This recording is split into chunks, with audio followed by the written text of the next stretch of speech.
What is up, people? What is up, people? What is up, people? This is Abraham Walker with Ask A Walker, your Northern Virginia real estate agent.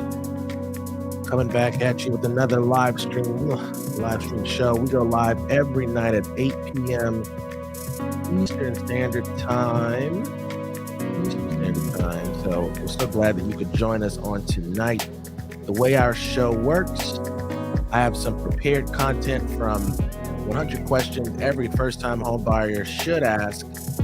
I'm going to go through question number 23 about how do you choose between your wish list and reality. Once I go through this little content, I'll answer any questions that you may have about the home buying process or home selling process, whatever there is with real estate. So post your questions down below. Post your questions. Let me know where you're watching us from. Hello, Mixed Chocolate on TikTok. So we're live on TikTok, YouTube, LinkedIn, and Facebook. Let me get my music going. I want my background music going. There we go. This is my jam. So yeah, get your questions ready. We're going to be going through question number 23. 100 questions every first-time home buyer should ask. The goal of this series is to give you a local's perspective. I've been in business for 14 years, and some of these books, while they are amazing, they're full of great content, they are not realistic as far as what you can actually do in this real estate market. So I want to give you a local's perspective, give you a real estate agent's perspective. This is a great book. I highly recommend you picking it up, but I do not recommend you digesting this content without some type of filter, without some type of expectation that reality doesn't match with what this book says. So before we get in, just want to let you know, I'm a real estate agent, 14 years. And if you're ready to start your home buying journey, your real estate journey, home selling journey, there's a link in the description and also in my bio to the Perfect Home Questionnaire. Fill out that form so we can schedule some time to meet one-on-one to answer any and all of your real estate questions.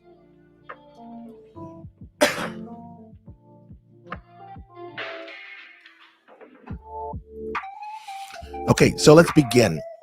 Question number 23 is, how do I become selective when choosing a home?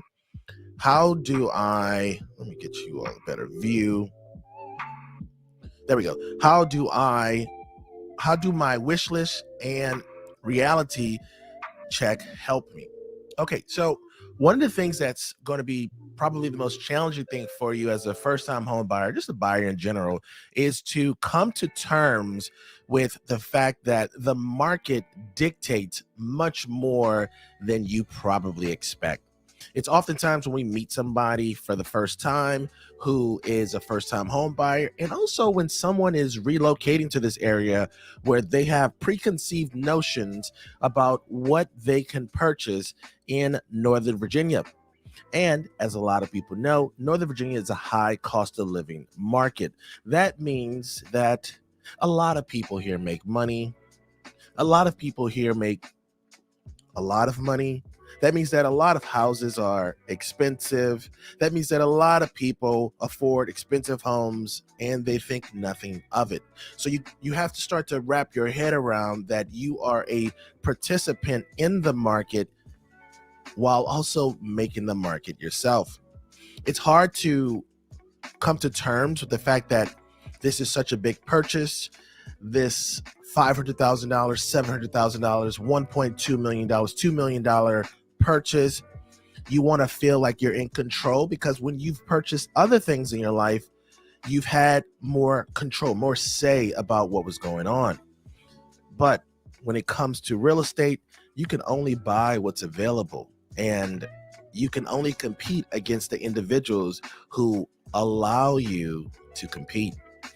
That's one of the challenges of buying a property in Northern Virginia, is that your competition is as qualified as you are. Your competition wants and desires the same things that you want. Your competition has a family. They want to keep their kids safe. They want to walk to their favorite restaurant. They don't want to commute. So you're in a competition with these individuals. And so until you start to wrap your head around the idea that this is a sport, right, where there are winners and losers, and the winners are the individuals who secure the property that they want. That's when you can now look at this book, right? After you come to terms with that reality, you can actually look at this book and take it at its face value, right? Now let's get into some of these nice to haves. These nice to haves that's mentioned in this book. I do disagree with some of the content in here, but let's go through it. Okay, so when you're looking at a wish list versus reality list, you want to start this hierarchy of needs, right? The first thing we notice when people are moving to, or they start the process with us with buying a property, they first talk about their lifestyle. What do they want to do, right? And that means walkable community, car-free living, options as far as creature comfort, things to do. That's their first tier of or classification or criteria. The next thing is dependent on the individuals who live in your property, right, or live in your home. If you're a single individual, then you have different requirements. If you have children, or if you're thinking about having children, you have different requirements, right? And so now we go into that family planning stage, right? And that's where you start to think about schools. You start to think about cul-de-sac communities where you don't drive through, communities where kids are playing in and around the area, parks, libraries, those types of criteria. The next thing that we notice that people are concerned about, and in this order, is their commute, right? So while Northern Virginia's commute is usually classified as one of the worst commutes in the country, most people don't really start off their home search thinking about their commute. They really talk about their lifestyle. How will they survive? How will they exist? And then they try to fit that lifestyle into a reasonable commute, right? So that's the first thing you want to consider. Now, the book says in question number 23 that selectivity is a very tough decision, right? Coming to terms with that you have to choose is hard, especially for first-time home buyers, because there's so much weight on your shoulders for quote unquote getting it right. One of the things I like to tell my clients is that you're going to settle to some degree on the property that you're choosing, right? Even very wealthy people have to settle because the land that they would like to build their house on usually is already occupied, right? So everyone has to come to terms with they are limited by what the market provides.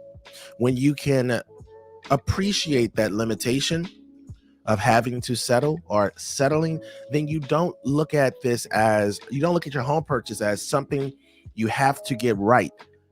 Something that nothing is going to go wrong. That's just not true. Houses are like children. While we want the best for them and we want to keep them safe, they get into trouble. They have a mind of their own.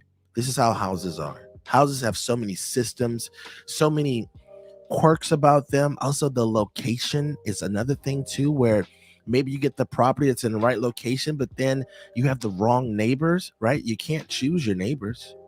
So there's a lot of things about the home buying process that's just not in your control. And so once you appreciate that a lot of things are not in your control, then you can move forward with the home buying process. Now, in the book, it talks about how Joanne's a real estate agent, and her process for representing buyers. And she says, let's give you Joanne's breakdown. She says that she likes to show her buyers 10 houses and then have them choose the top 3. And then from that top 3, she will request that they make an offer on those top 3. Joanne does not allow her buyer clients, especially if they're first-time home buyers, to purchase the first property they see, because there's too much emotions tied to it, and she doesn't feel like her clients will make the best decision.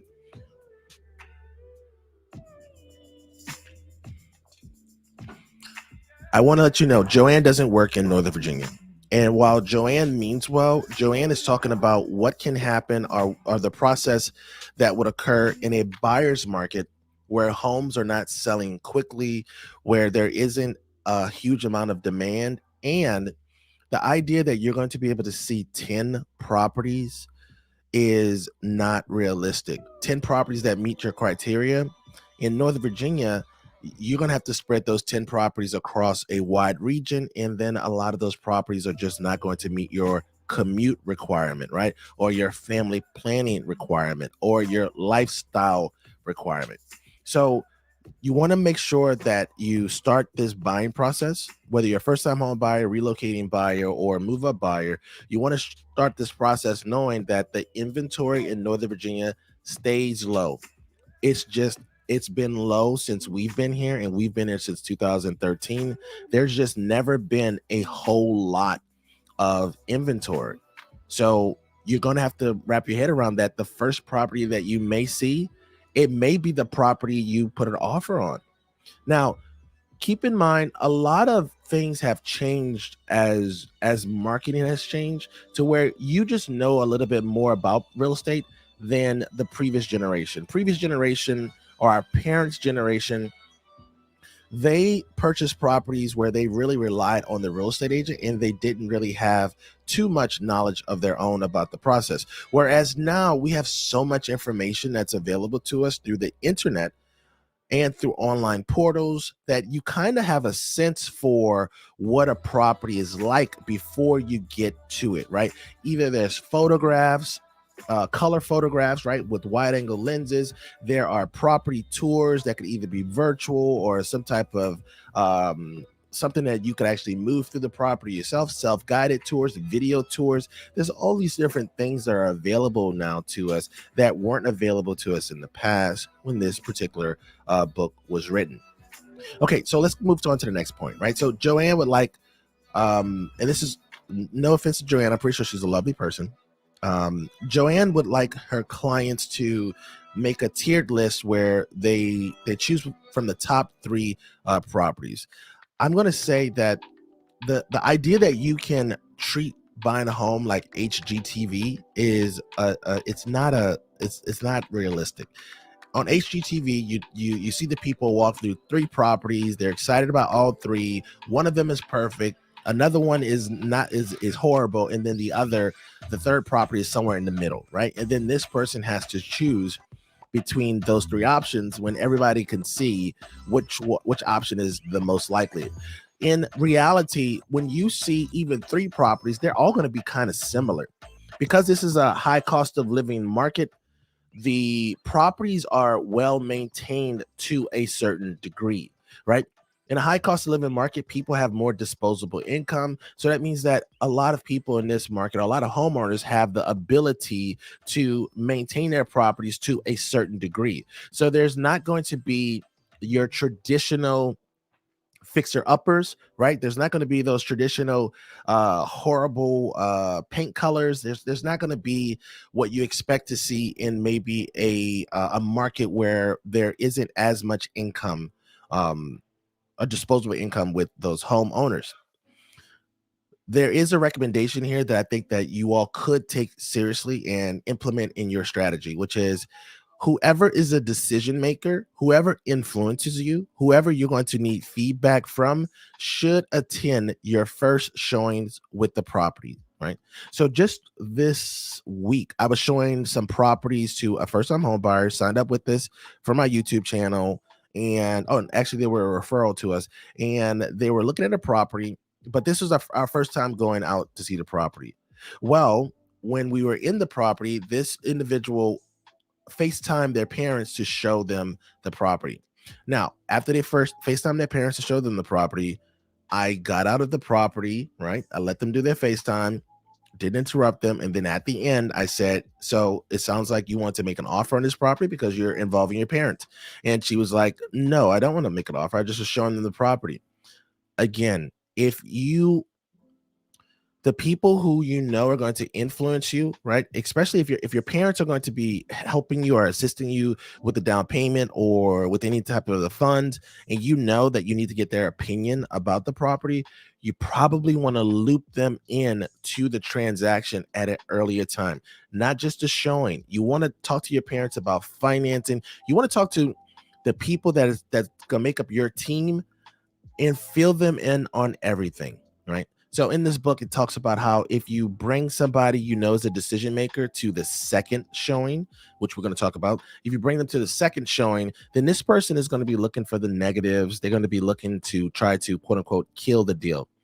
I don't necessarily agree with that. I find that people who go through second showings with a loved one or somebody who is their sounding board, that person is usually at the property to confirm everything that this person has told them about the property, right? So when you are looking at a property, you're very excited. That's true. You're very emotional, especially if you like the property. So you talk about the property in glowing terms.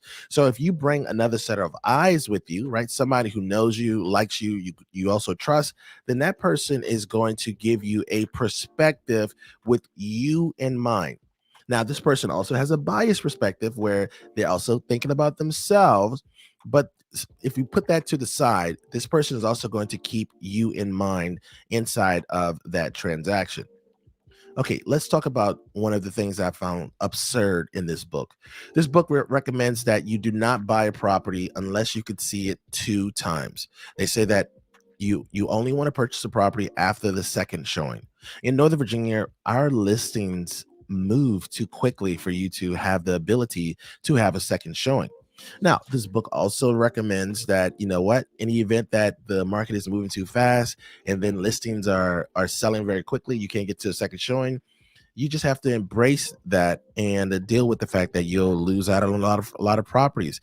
But you don't want to buy a property too quickly. That's what the book recommends.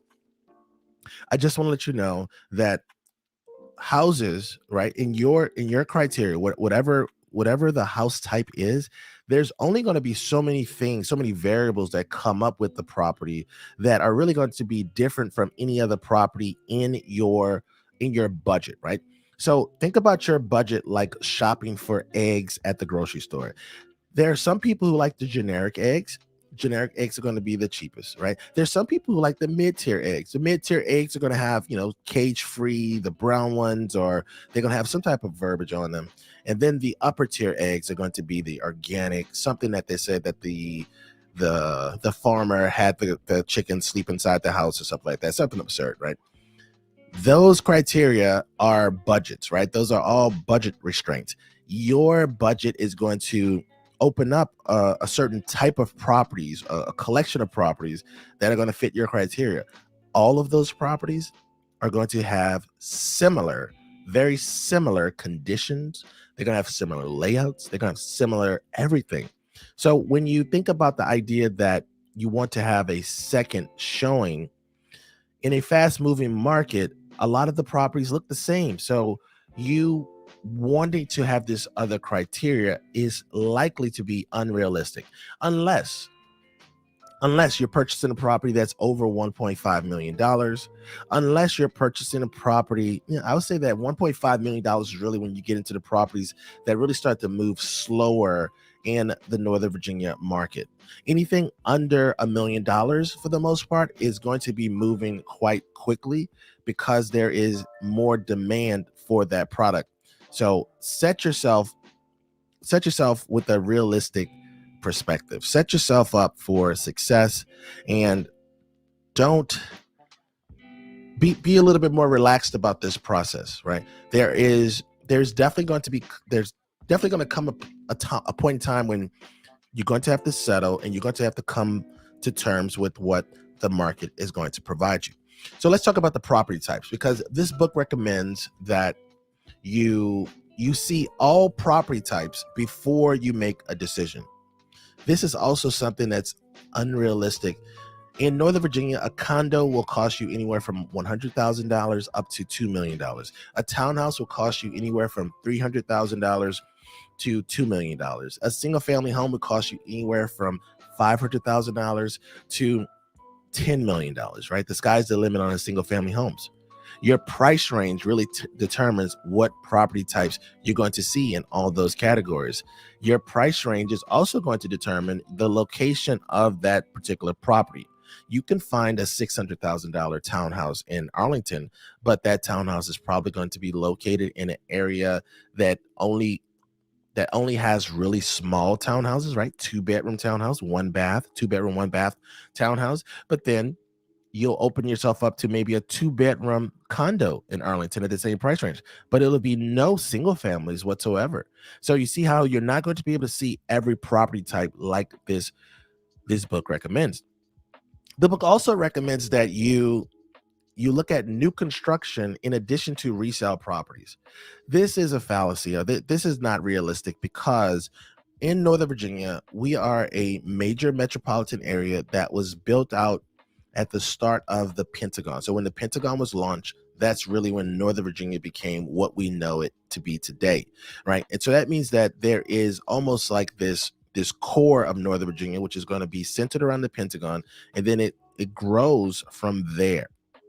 That means that most new construction is going to be on the outer rim of Northern Virginia in places like Loudoun County, Stafford County, only some parts of Prince William County. So you really don't have that many options when it comes to new construction properties. Is new construction quote unquote better? Sure, picking out all of your amenities, knowing that you're the only person that live in the property is very good. Also, new construction properties are super well insulated. Like the level of detail and care when it comes to insulation is just unheard of in the resale market, right?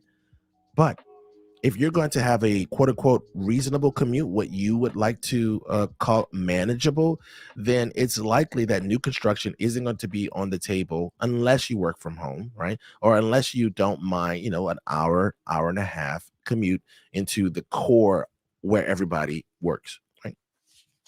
All right, let's talk about property types. Okay, again, with property types, condos, let's run down the list of property types and then talk about like some of the variations that come with them.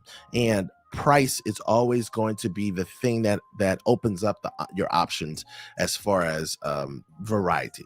So with condos, we have 1-level condos, 2-level condos, we have garden style condos, we have low, mid, and high rise condos. Also with condos, we have new condos, newer condos. So that's going to be something that's within the last 5-10 years. And then we have amenities to offer.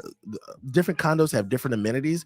The more upscale condos are going to come with some our indoor swimming pools, just amenity filled.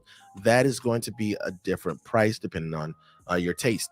Then we have townhouses. Townhouses come in different levels. So from 2 to 5 levels, there's an interior or end unit. There's parking differences where you could have no parking whatsoever or off-street parking, which could be either assigned or potentially a driveway. And then there's garage. With the garage, you could have a 1 or 2 car garage. Single family homes offer you levels from 1 level all the way up to whatever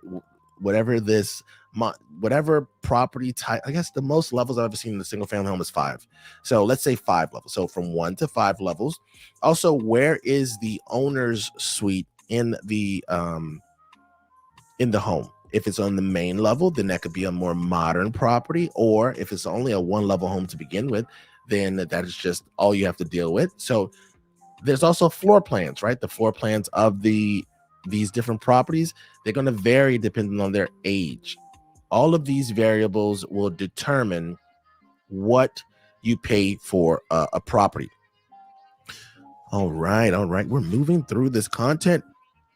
All right. Last thing I want to talk about is when you're selecting a property and you come to terms with, okay, great, my wish list is X, and we covered the wish list in question number 1. So you can go back on our YouTube channel and see in the playlist 100 questions every first time home buyer should ask. We covered your wish list, but you start off your journey with the wish list, and you have all these demands. When we're going to see properties, the goal of seeing properties and the goal of looking at things in real time is to hone your wish list, right? I think it's important for you to start off your journey with high hopes, right? And then over time, reality will sit in. Sometimes you have to make concessions, and looking at properties is going to assist you with that concession process, assist you with coming to terms with reality, and that's it. So that's 100 questions every first-time home buyer should ask. That was question number 23. Get those questions ready for me. If you have any questions about real estate, whether that's buying a home, selling a home, or investing in real estate, where to live in Northern Virginia, let those questions fly. We're going to cover all of them. While you're getting your questions together, just remember there's a link in the description to the Perfect Home Questionnaire. Fill out that form to schedule a time to meet with me, and I'll answer any and all of your questions, your personal questions about the real estate process. That's an easy link in the description. All right, a couple of notes I want to highlight while y'all are getting your questions ready for me. Post those questions in the comment section.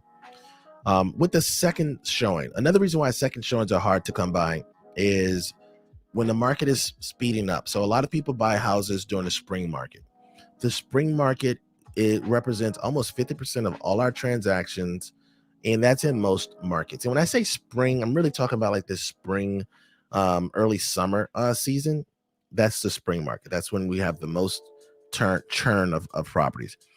When that's the case, second showings become hard, and also valuing properties become a little bit challenging too, because prices are actually increasing almost every spring.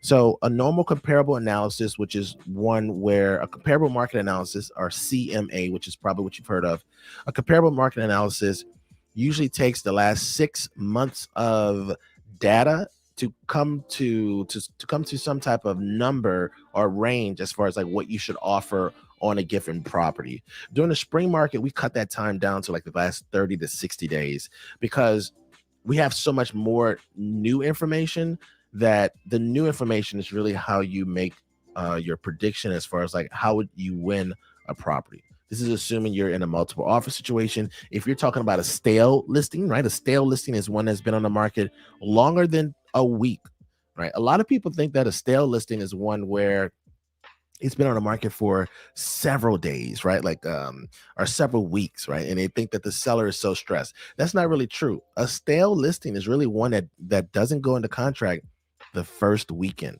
The way real estate agents prep their clients, especially in Northern Virginia, because we have low days on market, and we've been having low days on market for quite some time, is we come on the market on a Wednesday or Thursday, and we let our clients know that we may review offers on Monday, right? So if a property comes on the market on a Wednesday or Thursday and it makes it to Tuesday, that's the best time to really get a property on the contract and not have to deal with any competition or minimum competition, right? So stale listing, there you go. And let's see. Okay, all right. We covered everything in our notes section. All right. Get those questions ready. Let's go through a couple questions on TikTok.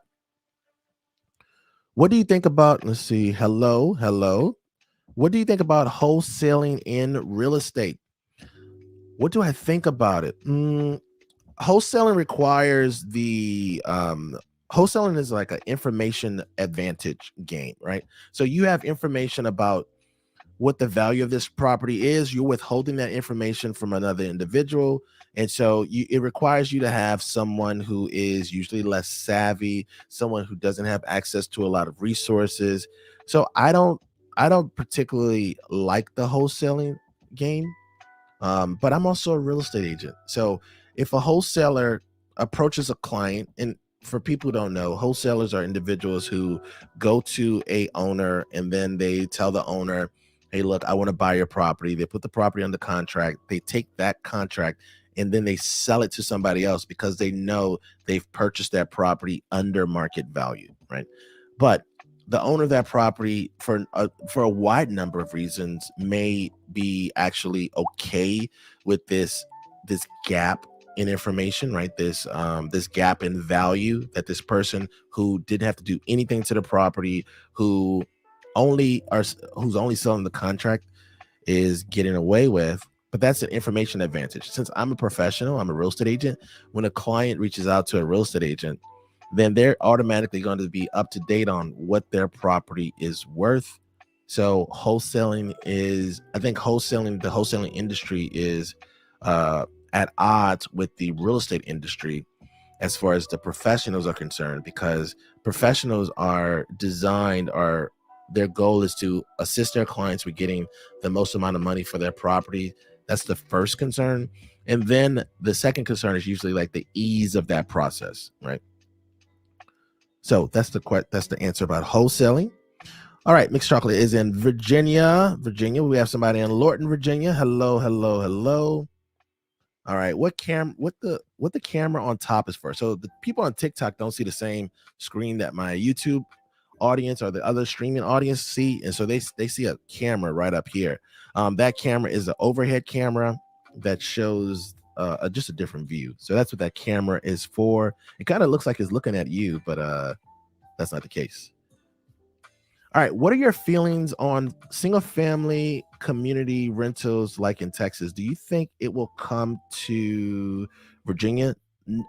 Virginia, yes. Northern Virginia, no. The reason why it can't come to Northern Virginia is because Northern Virginia's real estate is too expensive. So high cost of living areas act as a buffer for a lot of activities, right? So if you think about, it acts as a buffer for a lot of activities. For an investor to purchase properties, develop that land, put new construction properties on there, and then for them to rent them out, they would have to charge such an astronomical price that it just won't make sense in Northern Virginia. But there are other parts of Virginia where there's a lower cost of living that's slightly outside of the core of some of the areas, a major city area, that may make sense. But in Northern Virginia, no, we won't see. This is just my prediction. We won't see those single family rental communities. Single family homes are just so valuable in Northern Virginia to begin with. I mean, look at the single family homes that are in Loudoun. I mean, those homes start in like the 8s and 9s and go up to like 1.7 million. Why would an investor, if they could make an easy 9 to 1.7 million, and also it's a quicker turnover too, because those property types are desirable, if they could make that, then it makes sense for them to just sell. But if you're in parts of, I've seen this in Florida, Texas has it. I think Atlanta also has some rental communities, new construction rental communities. But those single family homes in some of those areas are like $300,000 to $500,000. Those numbers, they can make those numbers make sense. But in our market, the land just costs too much money. Also, think about who's competing for the land that they're going after. You have Toll Brothers, you have Pulte Homes, you have DRB Homes, you have Dries Homes. You have all of these national builders who make a living off of a good margin off of their product, that are competing for these the land all across Northern Virginia. So great question, though. Great question. All right. We got another question here. So this one's on YouTube. Grove says, what percentage of homes in Northern Virginia are part of an HOA? A lot of homes I look at have HOA fees, which I'm not a fan of, only because I don't have the control I prefer over my property. That's a great question. I will write that question down, and I'll have the answer for you tomorrow. Now, I won't know what percentage of all homes have an HOA fee, but I can find out what percentage of the sales that were in 2022 had an HOA fee, and then that'll give us like a good idea of that question, or a good idea of the answer for that, right? So that'll be a large enough sample size with all of 2022 transactions. But that's a great question. All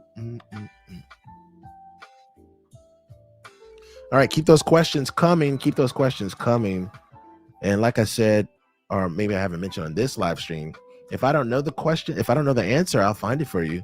and I'll come back the following day with that answer. All right, so we have another question. This one's on TikTok. All right. So when looking for the perfect home up here, what are some things you see people settle with? Excellent. Okay, that's a great question. So the gist of the question is, after you start looking for properties and you have someone who has this perfect home idea behind their home search, how do they start settling? Or what are the first things to go out the window? Okay. So the first thing to go out the window will be the size of the property, right? So a lot of people have an idea that they need 2,000 square feet, 3,000 square feet, or whatever number it is that you believe you need. But after you start going into a couple properties, you realize that, most people can deal with 3 bedrooms. You don't necessarily have to have 4 bedrooms. You don't necessarily have to have 5 bedrooms, right? So that's the first thing. So size is going to be the first thing. So both interior size and exterior size. Another thing that people will start to settle on in Northern Virginia is the idea that they can have a backyard. What a backyard means in Northern Virginia means something totally different in Texas and Georgia and other places, right? A backyard here could literally mean a place to put your grill and maybe a plant. You're gonna have to wrap your head around that idea. That's another point where people start to settle. And I'll say that settling on the backyard makes a lot of sense. And this is why. Most people who come to us and talk about they want a backyard, they say, I want a backyard so my children can play, right? I want a space for them to run. They almost talk about children like grazing cattle. And I don't know if you all notice, we have children, we have 12 and 14-year-olds. A lot of old people, I'm 40, but a lot of people remember their childhood, about what they did during their childhood. But what they don't remember is that when we were growing up, we didn't have really awesome video games. We didn't have all of these graphics. We didn't have computers. We didn't have the internet like that. So your outdoor kids, or this idea that your kids are going to be outdoor kids, is just not a reality. Remember back in the old days when used to drive, your parents would drive down the street and there would be kids in the street, and like you had to, like, in some neighborhoods you had to drive slow through the community because the kids were just playing football, basketball, pitch and catch, all kind of things in the street. Girls playing with other girls, the boys, all this other stuff, right? Nowadays there's nobody in the streets because we don't make kids like that anymore, right? Kids have more options, and they're choosing the option with the most graphics. So that's another place we see people settling on. The next thing people do on a regular basis is they come to us and they say, Abraham, I want to live somewhere within 30 minutes of my job. And we look at all of the properties within 30 minutes of their job, and then they're like, you know what, that property's too small. So Abraham, I want to increase my search to 45 minutes. And then they look at everything in 45 minutes. And then they're like, Abraham, I would like to increase my search to 60 minutes. Usually an hour is where people kind of stop and they kind of start to settle for what their budget is and what the market offers, right? What their budget is and what the market offers. So that's what I see. I see size and then commute. Those are the things that people usually give up on, because Northern Virginia is not a car-friendly metropolitan area. So everyone here is driving. You're going to be driving.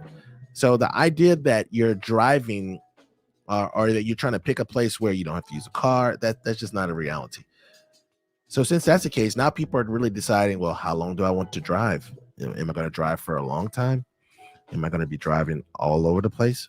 So that's where I see. Great question, though. Great question. All right. We have one more question from TikTok. Get those questions ready for me. I'll answer them or do the best of my ability. All right. Can we search for homes, condos without? I don't have the rest of that question. So can we search for homes, condos without? If you give me the rest of that question, I'll be sure to answer it.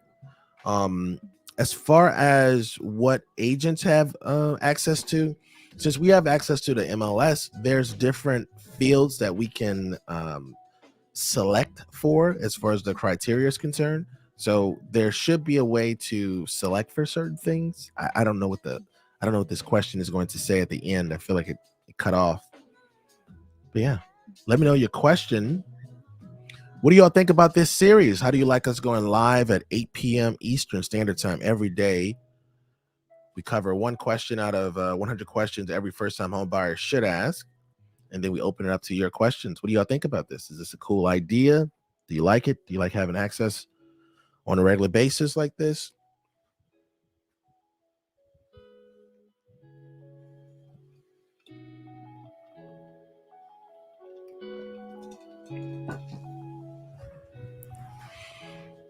All right. Let me know your questions. Let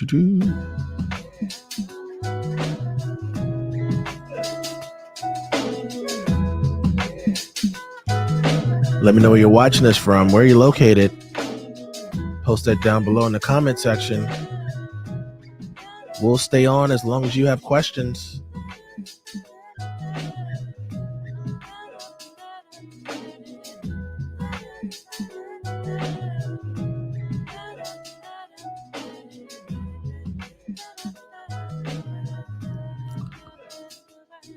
All right. So we have another comment here. I missed a few, but I'm a fan.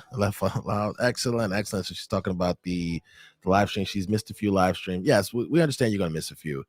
If you're looking for the replays of these live streams, they are located on YouTube. So just go to our YouTube channels, look for the live streams, and you can watch all of this content. What's crazy is that I think this is like the 14th day in a row or something like that, 14th or 15th day in a row. And so usually these live streams last about 45 minutes. So that's an impressive amount of content in such a short period of time. We're working on getting out of the habit of being being perfectionists, right? I like perfection. So as you can see from this background here, I like things to be very particular. I'm a particular kind of guy.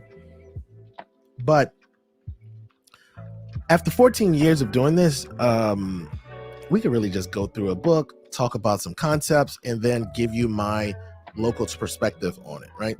I've also noticed that when I'm in my buyer consultation, especially with my the people who reach out to us on YouTube, and we're kind of giving them like a debriefing essentially of what's going on in the market, the area, that I can talk for several minutes, and those conversations are kind of trapped in my consultations, and so this is a way to kind of pull out my knowledge on a regular basis and then share that with the audience, share that with you all. So I'm enjoying this process as well. Okay, my wife says you don't say. She said that I could talk a lot. That's true. I like to classify myself as a level 5 chatter. I can chat with the best of them. You give me a wall and we'll have a great time. All right, post your questions down below. If we don't have any questions, we're going to wrap up.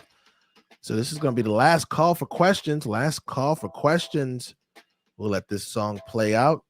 And then if we don't have any questions, I'll say goodnight. And then you can see me tomorrow at 8 p.m. Eastern Standard Time. We'll be back here for question number 24 from 100 questions every first-time home buyer should ask, giving you a local's perspective on this. So let me know your questions.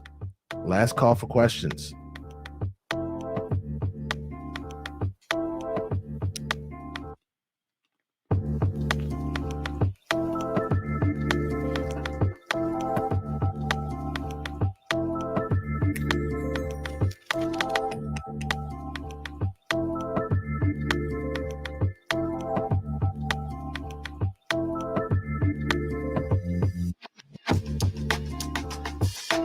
Post your questions down below. I don't want to say goodbye, but I will.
Excellent, excellent, excellent. So we don't have any more questions for tonight.